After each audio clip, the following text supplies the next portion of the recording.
Hello dear students और ख़ासकर बिहार के स्टूडेंट्स।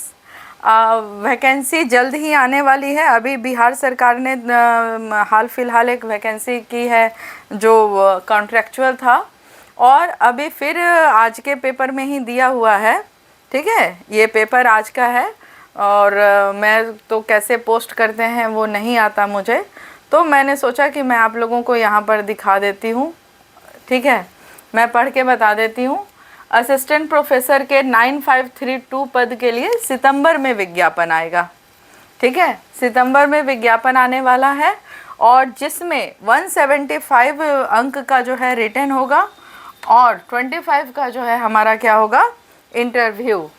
तो इसी के बारे में बात करनी है मुझे। अभी जो ये पेपर का नोटिफिकेशन है कि सितंबर में वैकेंसी आने वाली है, तो हमें करना होगा, कमर को कसना होगा। और कमर को कसने के बाद जो है हमें इस एग्ज़ाम के लिए अभी तैयारी शुरू कर देनी चाहिए, क्योंकि अगर सितंबर में आ रही है वैकेंसी तो अक्टूबर में फॉर्म भराएगा, नवंबर दिसंबर लास्ट तक ये एग्ज़ाम हो जाएगा। तो समय कम है और तैयारी करनी है ढेर सारी। ठीक है, तो उसके लिए ये वैकेंसी अभी आई नहीं है, लेकिन सरकार ने एक ड्राफ्ट तैयार किया कि किस आधार पर हम नियमित शिक्षकों की नियुक्ति करेंगे। नियमित शिक्षकों का, यहाँ पर मैं नियमित शिक्षकों की जो वैकेंसी आने वाली है, पेपर का हिंदुस्तान में निकला हुआ है न्यूज़ कि वैकेंसी आ चुकी है, तो उस पर जो है नियमित वैकेंसी के लिए क्या क्या क्राइटेरिया है, क्या एज होगा, क्या फ़ी है, क्या क्वालिफ़िकेशन होना चाहिए, उसकी चर्चा कर लेते हैं। कल हम लोग सिलेबस के बारे में चर्चा करेंगे।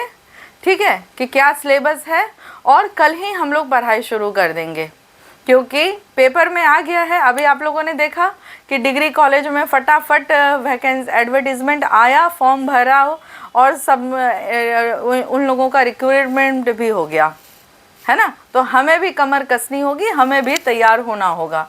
तो ये 1 जुलाई 2026 को नोटिस जारी किया गया और नोटिस उसी दिन प्रभावी भी हो गया, लागू भी हो गया। ठीक है, उस नोटिस के अकॉर्डिंग बिहार सरकार में किसी को भी अगर सहायक प्रोफेसर, असिस्टेंट प्रोफेसर, सहायक प्रोफेसर बनना है, असिस्टेंट प्रोफेसर बनना है, तो उसके लिए क्या योग्यता होनी चाहिए।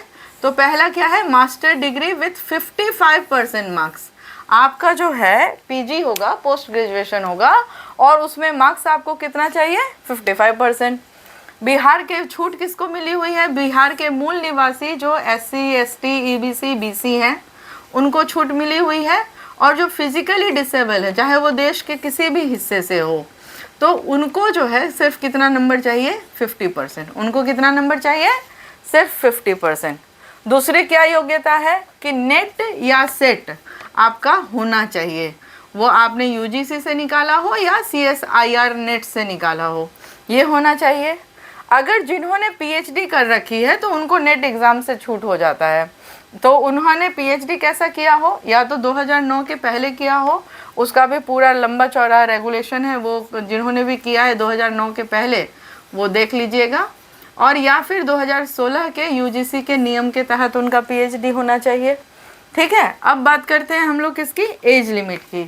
तो एज लिमिट जो है वो क्या होना चाहिए, मिनिमम कितना है, 21 ईयर्स। मिनिमम है 21 ईयर्स और मैक्सिमम कितना है, 43 ईयर्स। जी हाँ, मैक्सिमम है 43 ईयर्स। फ़ी अभी ये फॉर्म जो हम लोग भरेंगे, इस फॉर्म को भरने का फ़ी अभी क्लियर नहीं है। अब बात करते हैं जो बहुत ही ज़्यादा इम्पॉर्टेंट है कि जो भी नियमित शिक्षकों की भर्ती है बिहार में, उनका अब होगा रिटन एग्ज़ाम। और जो रिटन एग्ज़ाम होगा वो कैसे होगा, वो होगा 175 जो है वो थ्योरी होगा, रिटन होगा, और 25 जो है वो इंटरव्यू होगा। तो इसके बारे में, ये 175 में हमें क्या करना है उसके बारे में आगे चर्चा करते हैं। ठीक है, इसको मिटा देती हूँ। तो ये सब तो समझ में आ ही गया कि एज इम्पॉर्टेंट है। एज कितना है, 43। नेट क्वालिफाई होना चाहिए, है ना, या अगर PhD है तो 9 या 16, 2009 या 2016 के रेगुलेशन से होना चाहिए। फ़ी अभी कितना लगेगा फॉर्म भरने में, इस फ़ी की अभी कोई चर्चा नहीं हुई है।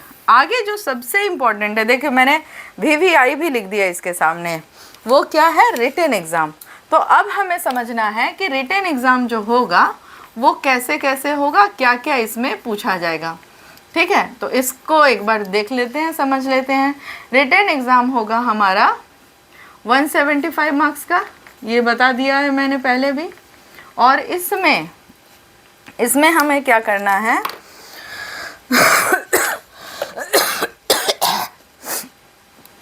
सब्जेक्टिव होगा, यूजीसी नेट का सिलेबस है। कैसा होगा एग्ज़ाम? सब्जेक्टिव। और सिलेबस क्या होगा? यूजीसी नेट का सिलेबस क्या होगा? यूजीसी नेट का जो सिलेबस दे रखा है वो होगा। ठीक है, यूजीसी नेट का। इसमें जो है क्या बता रहे हैं, वेरी शॉर्ट जो होगा वो 20 क्वेश्चन होगा। ये क्वेश्चंस, और एक मिनट यहाँ नीचे ले लेते हैं।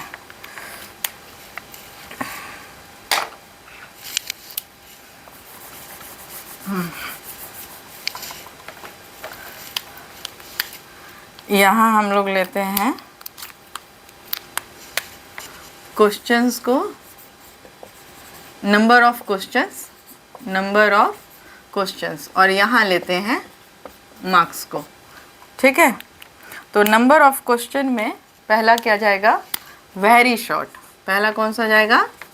Very short. तो वेरी शॉर्ट जो है हमारा, इसमें 20 क्वेश्चन रहेंगे।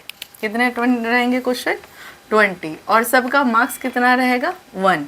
तो टोटल कितने मार्क्स का हो गया वेरी शॉर्ट क्वेश्चन? 20 मार्क्स का।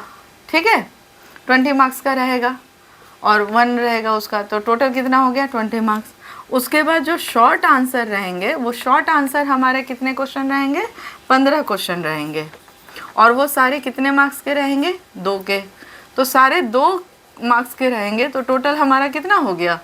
30 नंबर हो गया। ठीक है, उसके बाद रीजनिंग है। क्या है? रीजनिंग। और रीजनिंग के साथ क्या है? एनालिटिकल। दोनों ही रीजनिंग है, रीजनिंग और एनालिटिकल रीजनिंग। ठीक है, तो ये भी हमारा 15 होगा, 15 क्वेश्चन होंगे। और ये भी हमारा होगा कितना? वेरी शॉर्ट होगा 20। वेरी शॉर्ट होगा 20। 15 नहीं, सही बताया था मैंने, 15, 30। ये भी होगा 15, लेकिन इसका मार्क्स हो जाएगा 3, तो ये कितना हो गया? 45। और जो लॉन्ग आंसर वाले हैं, तो लॉन्ग आंसर वाले 10 क्वेश्चन रहेंगे, 8। ठीक है, तो टोटल कितना हो गया? 80। तो अब यहाँ पे हम लोग जोड़ लेते हैं। 5 हो गया है ना, ये 5 आ गया। और ये कितना हो गया? 3 2 5 4 9 और 8 और 16 17। 5 3 2 5 4 9 35 ना होना चाहिए था, 17 ठीक तो है। 175। ठीक है, तो हमारा जो है ये 175 मार्क्स का हमारा क्या होगा? रिटेन एग्ज़ाम होगा, रिटेन। और ये जो 12 मार्क्स का है, 25 मार्क्स का आपका इंटरव्यू बचा, इसमें 13 नंबर आएगा कि आप बोर्ड के सामने आपका इंटरेक्शन कैसा रहता है, बोर्ड के सामने आप कैसा रिप्रेजेंट करते हो। ठीक है, ब्लैक बोर्ड पे आप कैसा पढ़ाते हो, कैसे आप बच्चों को समझा पाते हो। और 12 नंबर का रहेगा interaction with teachers, interview board. जब आपके सामने सीनियर्स हों, उनके सामने आपका कैसा होगा, ये होगा 12 नंबर का। तो यही रूपरेखा है। नियम क्या क्या ड्राफ्ट में क्या निकाले हैं नियम, वो 1 जुलाई के ड्राफ्ट में हम लोग देख लेंगे। और मेन इम्पॉर्टेंट चीज़ था कि 175 मार्क्स का जो टेस्ट है उसमें क्या क्या पूछेगा। तो 20 नंबर का पूछेगा, 15 नंबर का, 15 नंबर का, 10 नंबर का। तो रीजनिंग को अगर छोड़ दिया जाए तो इधर इकोनॉमिक्स में हमें कितना तैयारी करना है? 50 और 80। 80 और 50 कितना हो गया? 130। 130 नंबर का हमें इकोनॉमिक्स में करना है। कल से शुरू करेंगे हम लोग इकोनॉमिक्स का पहला चैप्टर से, जो कि क्या है? Consumer equilibrium. Thank you.